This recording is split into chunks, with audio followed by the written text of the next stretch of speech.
নববর্ষের কবিতা মনের মতন লিখেছেন কবি সুকুমার রায়।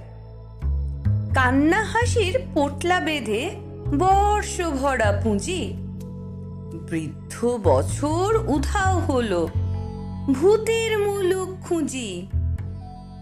নূতন বছর এগিয়ে এসে হাত পাতে ওই দাঁড়ে, বল দেখি মন মনের মতন কি দিবি তুই তারে?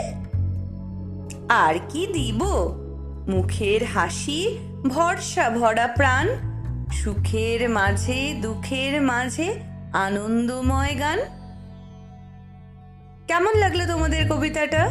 যদি ভালো লেগে থাকে তাহলে এরকম আরো অনেক কবিতা শুনতে আমাদের বর্ণসুর ইউকেকে সাবস্ক্রাইব করতে ভুলো না কিন্তু। আবার পরে আসবো নতুন একটা কবিতা নিয়ে। টাটা।